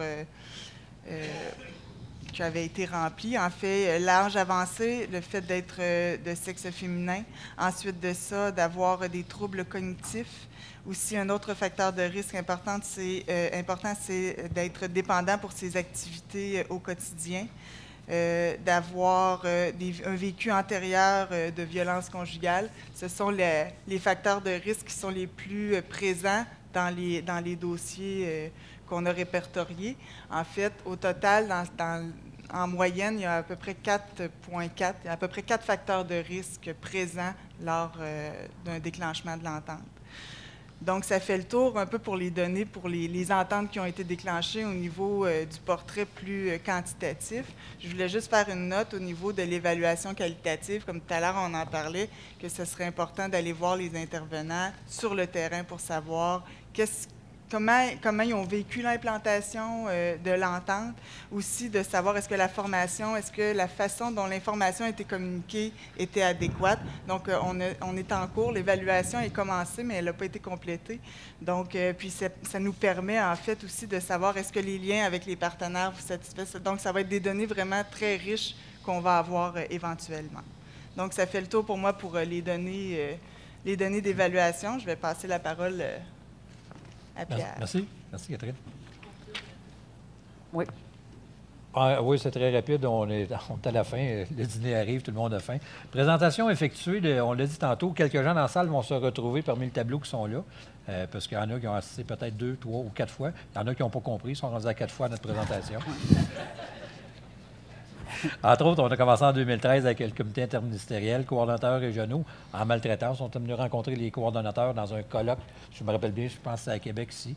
Le comité technique du MSP, Benjamin est là, si je me rappelle bien. Benjamin, ça fait 4 fois, toi? 4 fois, oui, c'est ça. Marie, ça fait 6 fois. C'est ceux qui ne comprennent pas ça que tu voulais dire devant tout le monde, là. Oui, oui, c'est vrai. On va prendre comme tu perds.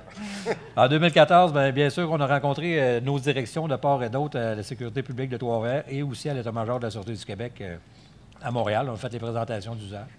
On a vendu notre produit un peu à nos patrons.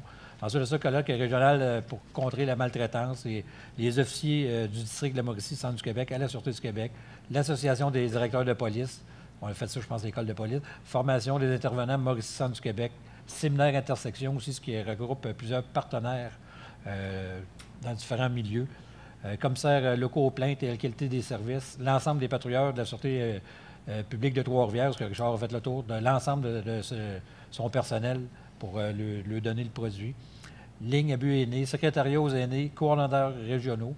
Le C3S Cavendish, juste avant les fêtes. Début 2015, Richard était rencontré aussi le comité de vigie des aînés, Forum des partenaires pour contrer la maltraitance envers les personnes aînées. Ça, je pense, c'est aujourd'hui. On est à jour. Donc, tous, vous faites partie de notre liste.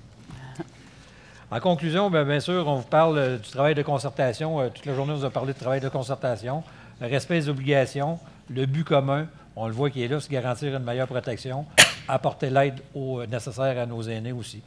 Donc, en terminant, on va vous demander de nous applaudir chaleureusement.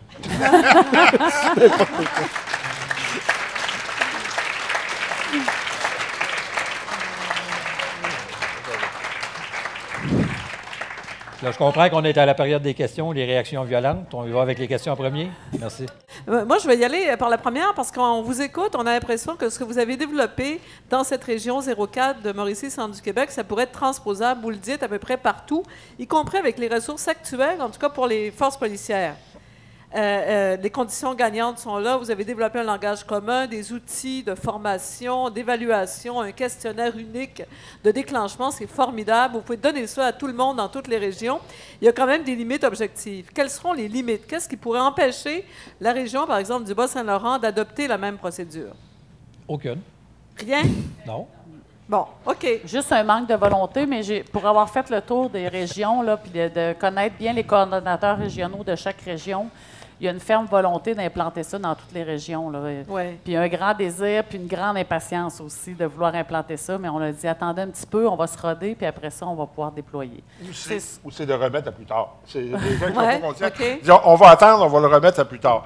Mais ce que je veux ajouter, quand on dit on le fait avec les ressources présentes, effectivement, là, on a fallu se regarder, là, on a mis du temps, là, on a fait du bénévolat, tout le monde autour de la table, pour partir de cette machine-là parce qu'on y croyait. Un coup que les outils, la machine fonctionne, je pense qu'elle est exportable. Est-ce que ça nous fait peur, le nombre de situations qu'on va détecter et travailler? Honnêtement, j'ai senti cette crainte-là. Je la ressens. On l'a senti, moi et Pierre, quand on a présenté ça à nos directions. Même chose au niveau du CIUS. mais je pense qu'on va réajuster nos façons de faire au fur et à mesure qu'on va avancer. Bon, peut-être qu'on va déplacer des ressources aussi. Oui. Mais présentement, on est capable d'incorporer cette façon de faire-là dans nos structures dans vos structures actuelles. Mais dans le réseau de la santé, par exemple, qui est en pleine transformation, il y a quand même... Non? Il y a quand même beaucoup de roulement de personnel, là. Hein? Incluant les coordonnateurs régionaux. Est-ce que ça pourrait pas être une limite objective, là? Je vous dirais en fait que ce qui fait la force de l'entente actuellement, c'est qu'elle mise sur les ressources et les façons de faire qui étaient déjà en place. Donc, on n'est pas venu ajouter quelque chose sur des structures qui sont déjà lourdes, on mise sur ce qui se fait déjà. Donc, dans les rôles et responsabilités qu'on vous a présentés, il n'y a rien là-dedans qui était du nouveau ou des choses très, très innovantes. On mise sur ce que les intervenants font déjà. On le fait juste un peu mieux en se concertant. Ce qu'il faut comprendre, en fait, c'est qu'en bout de ligne, le travail de concert va faciliter l'aboutissement ou la conclusion d'un dossier et va ultimement faire sauver du temps aux partenaires. Est-ce qu'on en repère plus? Oui. Hormis l'entente, là, on a chacun de notre côté des actions ministérielles ou des actions locales ou régionales qui misent sur le repérage d'une clientèle vulnérable, qui misent sur l'intervention. Donc, en fait, on s'approprie ça, on mise là-dessus pour juste aller une coche plus loin au niveau de l'intervention. Est-ce que ça fait peur? Oui. Ça nous a fait peur. Ça fait peur aux gens à qui on le présente.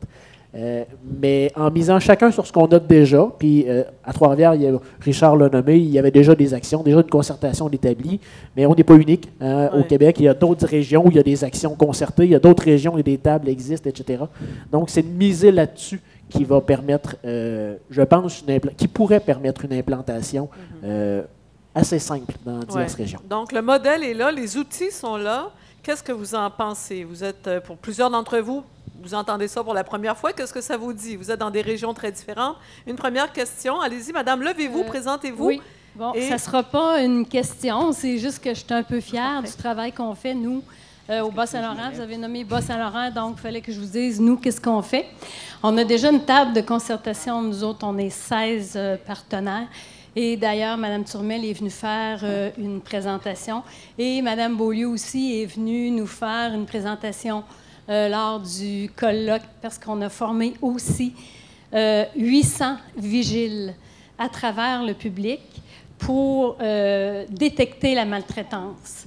Et notre table de concertation, on a fait beaucoup aussi. On a fait une pièce de théâtre, on a fait une simulation de procès au Palais de justice.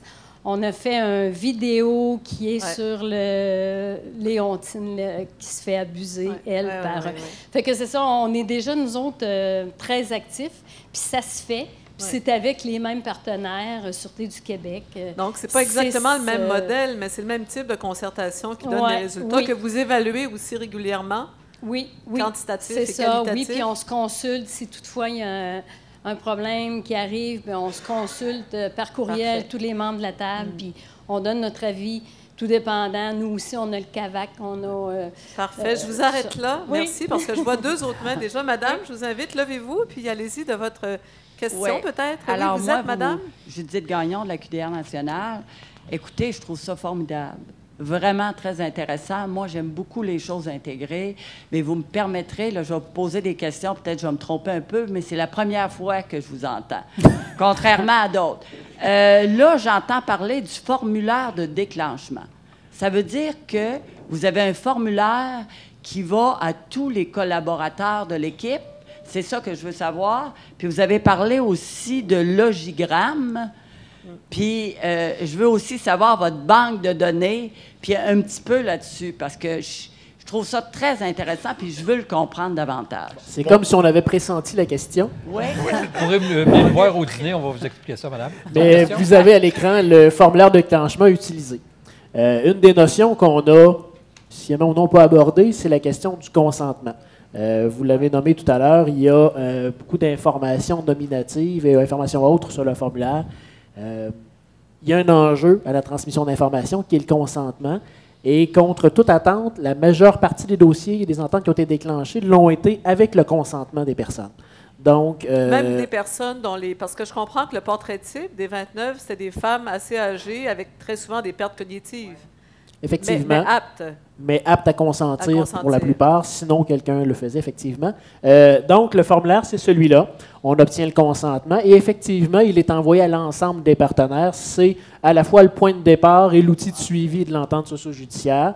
Et comme Catherine l'a mentionné tout à l'heure, cet outil-là est hébergé sur un site sécurisé au réseau de la santé, donc pour garantir la confidentialité des informations qui s'y trouvent. Juste un complément d'information sur le Monsieur consentement. Lévesque, allez-y. De la façon qu'on intervenait avant, là, on a parlé des appels 911, une situation de crise de maltraitance physique, un abus physique. On a des policiers qui sont intervenus parce que la personne, l'enfant avait forcé les grands-parents ou ses parents à prendre des médicaments. Le père a été intervenu, il a été giflé également. Les policiers arrêtent le jeune, qui a 28-30 ans, je crois. Là. Ce qui serait produit, c'est qu'il y aurait eu des accusations. Il y aurait eu une décision à la Cour de remettre en liberté ou pas. Dans la situation de crise, c'est sûr certain que nos patrouilleurs ne sont pas nécessairement capables d'obtenir le consentement pour des soins. On a fait la première intervention en urgence. Un enquêteur chez nous qui était attitré rapidement au dossier le lendemain, lui, il est parti avec sa valise, il était allé voir les personnes âgées. Il y a eu une job de vendeur à faire. Voici ce qui se passe. Il a tout expliqué le processus parce qu'en situation de crise, on n'a pas pu le faire. Il a expliqué la procédure qu'on a chez nous et est-ce qu'il acceptait qu'il y ait un intervenant social qui puisse lui offrir de l'assistance ou de l'aide. Ça a pris 2 visites, mais il l'a accepté. Mais là, on est rendu là. Nos gens y croient, puis c'est dans la culture d'obtenir ce consentement-là. Parfait. Merci. On va passer à la prochaine question. Alors, on va aller à l'arrière. Madame était déjà debout. Ensuite, ce sera à vous, monsieur. Vous avez déjà des micros. Allez-y, madame. C'est Martine Godard. C'est simplement une question à savoir, est-ce que cette entente-là pourrait s'appliquer à d'autres clientèles vulnérables, par exemple en déficience intellectuelle ou physique, parce que dans le fond, ce serait souvent les mêmes partenaires peut-être. Est-ce que vous avez fait cette réflexion-là? Ou... Nous savons qu'elle peut être appliquée. Moi, écoutez, là, si j'ai des personnes adultes de 30 ans avec une déficience intellectuelle qui est victime d'abus sexuels, bien, je m'en vais me chercher mon partenaire du CRITED ou ces choses-là, et on peut travailler selon ce modèle-là.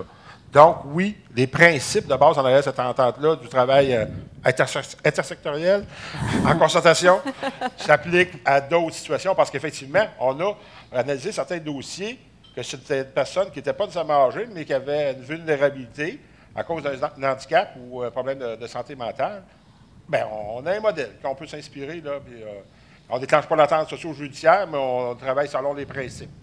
Choisir, c'est renoncer. En fait, on a fait le choix d'une clientèle pour, dans le cadre de ce qu'on voulait implanter. Mais effectivement, comme Richard le dit, la vulnérabilité, c'est beaucoup plus grand que la clientèle aînée. C'est parce que je me dis qu'une région comme l'Abitibi-Témiscamingue, il y a peut-être moins... ce sont souvent les mêmes partenaires qui sont interpellés. Tout à fait. Donc, dans une situation comme ça, peut-être qu'on pourra envisager aussi de l'élargir à d'autres clientèles. Vulnérable. Le mot-clé Vulnérable, ici, ouais. c'est vraiment la vulnérabilité. Hein? Madame Godard, ça va me faire plaisir d'aller vous rencontrer encore une fois en Abitibi et partager avec vous. Merci, monsieur. Je vous en prie, c'est à vous. Alors, Pierre-Paul Côté de la REC, moi, ce que je trouve rafraîchissant, c'est que la table en avant, il y a des gens de tous les âges. Et souvent de fois, ce qu'on dit, les aînés doivent juste uniquement s'occuper des aînés. On voit des jeunes personnes, des moins jeunes, puis des plus âgés. Moins jeunes, c'est toi, ça. Je suis là. On dit plus expérimenté. Plus expérimenté. Mais je trouve ça intéressant parce qu'il y a une variété d'âge de personnes et c'est pas juste uniquement une catégorie. Et ça, je trouve ça très intéressant pour l'avenir. Voilà, un commentaire positif. Une autre question. Alors oui, Madame Morin, je crois. Professeur, allez-y. Oui, bonjour. Alors, Christine Morin, professeure à la Faculté de droit, titulaire d'une chaire de recherche sur la protection juridique des droits des aînés. Alors, vous le devinez, ma question va être en droit. Dans un monde... Non, mais pour les gens sur le terrain, si vous aviez le choix dans un monde parfait, vous aviez mentionné tout à l'heure l'obligation de signalement qui existe pour les enfants et pas pour les aînés. Alors, si ça dépendait de votre seule volonté, est-ce que ça existerait, cette obligation de déclaration obligatoire? Exactement. Et deuxième volet de la question, levée du secret professionnel. Là encore, si ça dépendait de vous, si vous aviez le choix, est-ce qu'on lèverait le secret professionnel? Bien, vous savez, l'entrée de jeu là-dedans, il y avait Mme Blais qui avait préparé un projet de loi il y a quelques années qui n'a pas abouti. On a compris qu'il y a eu un changement de gouvernement là-dedans. Où est-ce que le projet de loi est rendu, je ne sais pas.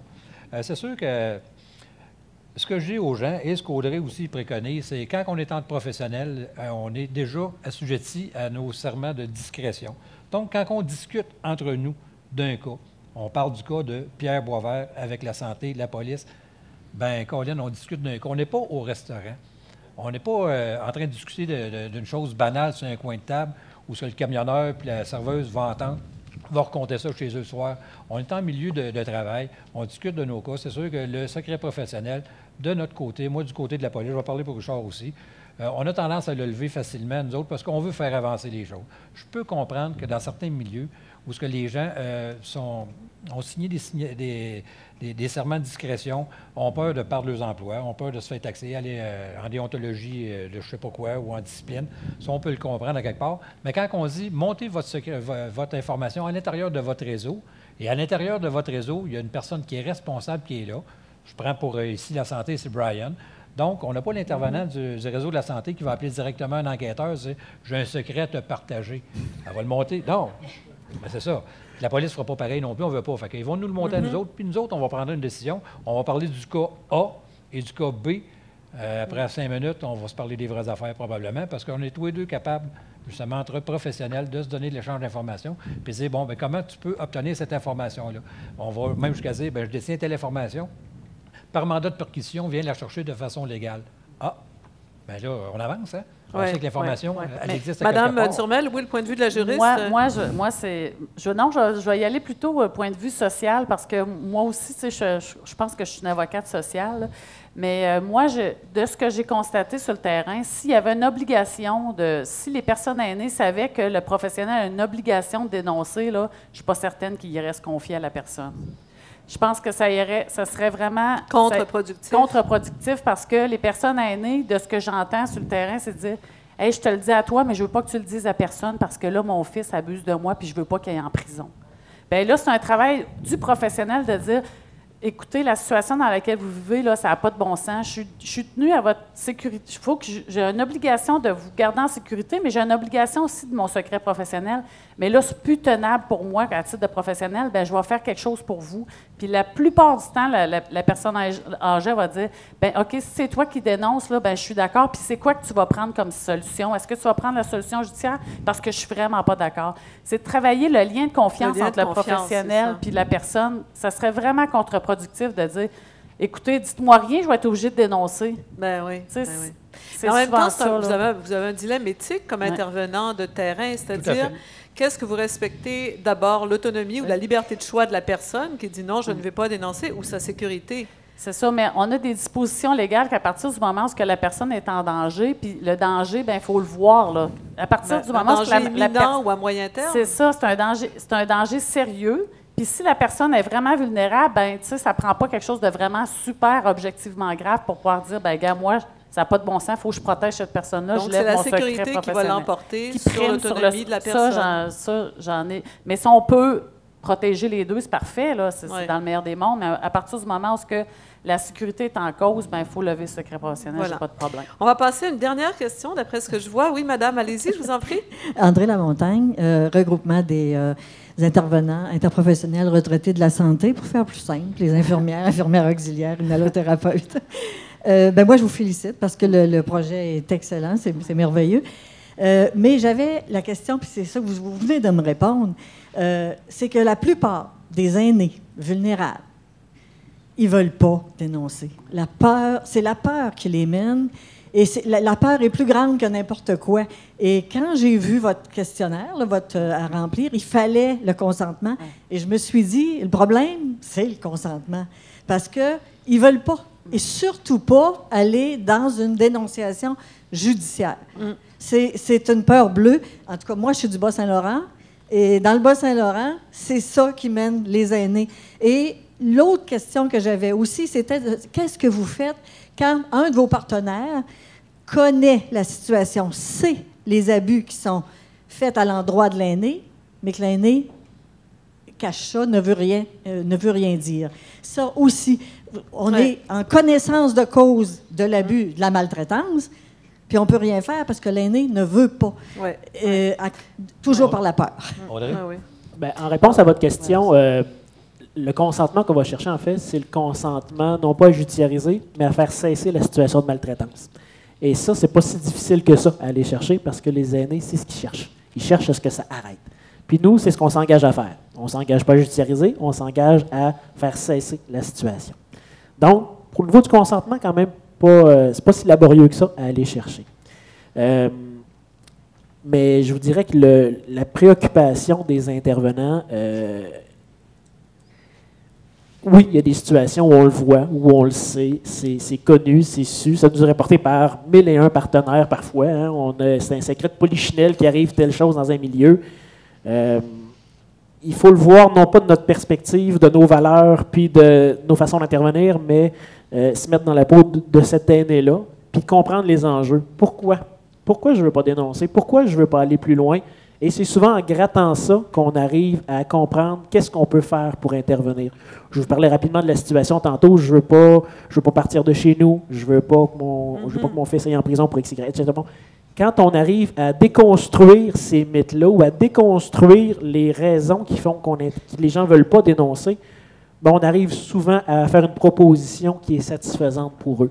Mais ce n'est pas un travail d'une intervention de crise, comme disait Richard, ce n'est pas le travail d'une rencontre d'une heure, c'est un travail de longue haleine. Et c'est là que la concertation devient importante, parce que je peux dire à mon partenaire policier, ben, mets ça sur la glace pour l'instant, le temps que j'aille travailler la situation, puis au moment opportun, je te réinterpellerai à ce moment-là, puis on fera un bout ensemble. Et la même chose pour l'ensemble des autres partenaires aussi. Là. Donc, la concertation devient très importante. Juste faire du coup ce que Brian disait, c'est vraiment important pour les intervenants d'aller plus loin que le non. Si la personne aînée dit « Voulez-vous, je vais vous aider? Non, non, non, je ne veux pas. » Bien, allez, comme Brian disait, pourquoi? Pourquoi vous ne voulez pas? J'en ai un exemple super concret. La personne aînée, elle ne voulait pas dénoncer, puis on dit, pourtant, c'est un tiers, c'est une histoire de le monsieur, il veut réparer le toit, puis donnez-moi 5 000 $, puis il n'est jamais revenu réparer le toit, c'est un tiers. Fait que là, on ne comprend pas pourquoi que la personne aînée ne veut pas porter plainte.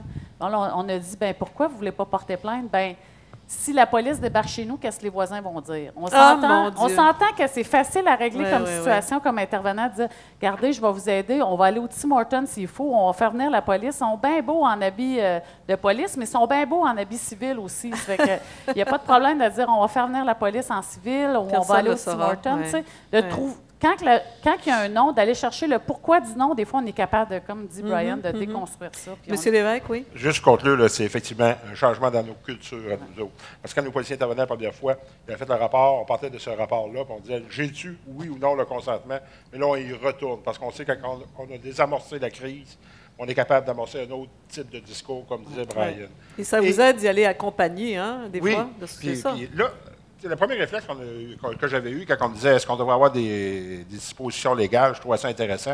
Mais quand on regarde les impacts de l'autre côté, quand on parle de développer un langage commun puis une philosophie commune, là, tu dis effectivement, les enjeux sont là. Peut-être qu'il pourrait y avoir certaines modifications législatives, mais ça en vaut-tu le prix? Peut-être qu'on est capable de trouver un fil conducteur ailleurs. Et là, Audrey en a parlé rapidement tout à l'heure, la question de sécurité, là.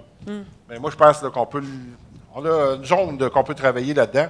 Et si on est rendu, je n'ai pas le consentement, il est à mon niveau, bien, je vais avoir une question éthique à me poser, puis je vais prendre la décision.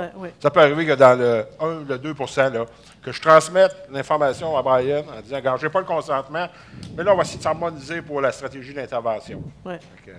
Parfait. C'est de cette façon-là. Ça va. Alors, qui d'autre voulait poser des questions? Il y a une personne ici, et voilà, vous avez déjà le micro, allez-y.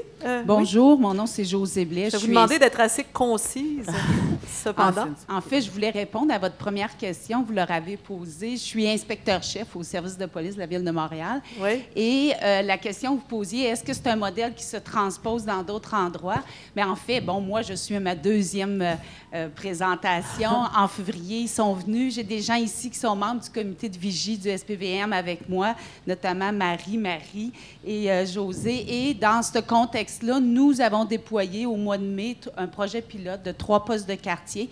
On forme les patrouilleurs, les enquêteurs. On s'est inspiré de leur outil pour faire en sorte de voir à débuter un projet éventuellement d'entente écrite, formelle et tout. Mais pour nous aussi, même au SPVM, on le regarde sur l'angle de la violence conjugale, de la santé mentale, même au niveau de l'exploitation sexuelle, proxénétisme, pour faire en sorte qu'on est conscient qu'on ne peut pas tous régler la police et on a besoin du CAVAC, des CIUS, des procureurs. Et mais ça peut aider d'avoir des outils communs, là. Tout à fait. Puis on encourage aussi les policiers à documenter l'information, mais pas juste dans des événements criminels. J'aime bien le 17 % qu'on va judiciariser, mais aussi d'intervenir dans des événements non criminels, ce qui est un peu un changement de culture parfois. C'est pour ça que bravo, je vous félicite, vous nous inspirez, puis on continue de travailler dans ce sens-là. Merci. Merci beaucoup, merci beaucoup. Donc, c'était la grande ville de Montréal, où là, il y a des couleurs particulières, hein, des enjeux particuliers, on le sait.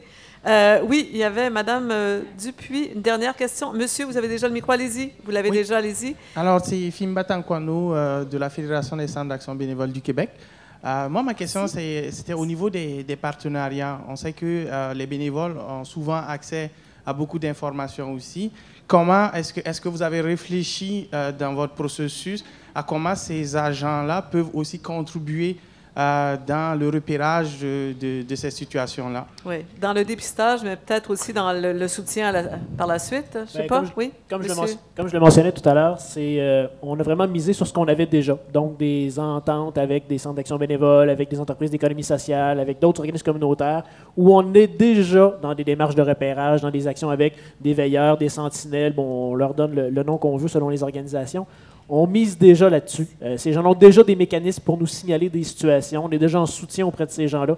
Donc, on utilise cette information-là pour aller un pan plus loin quand c'est nécessaire, une fois évalué, pour la conduire vers l'intervention. Donc, on n'a pas à remettre un réseau, à redéployer un réseau d'identification, de repérage autre. On mise vraiment sur les démarches qui sont déjà en cours dans chacune de nos organisations. Donc, en réponse à votre question, on intègre ces gens-là, on les informe de l'entente, de ce qui est possible de faire avec, et on continue lors des rencontres annuelles ou biannuelles de les informer sur le déploiement de ça et les résultats concrets. Je pense que ça les incite à être davantage actifs au niveau du repérage parce qu'ils savent qu'il y a quelque chose qui peut être fait après. Il n'y a rien de plus désolant que de repérer une situation puis de l'avoir tombé ensuite. Effectivement. Un ajout bref, Mme Oui, c'est ça. L'importance, c'est au niveau des organismes où il y a des bénévoles, c'est de ne pas laisser le fardeau à ces bénévoles-là, la dénonciation, parce que c'est vraiment un lourd fardeau pour eux aussi, d'avoir un mécanisme dans votre organisation, une personne qui va communiquer au C3S ou au policier, mais pas laisser ça aux bénévoles. Donc, un canal de communication clair. Et puis, voilà. Écoutez, on est en train de prendre un peu de retard. On voyait 2 autres demandes d'intervention. Je vais vous demander d'être vraiment concis. Oui, s'il vous plaît, vous 2. Oui, ça devrait fonctionner. Oui, oui. Non, ça ne fonctionne pas. On va prendre le son dans le... Attendez, je vais vous passer ce micro-ci, puis ensuite, vous serez le dernier, monsieur. Allez-y. Voyons.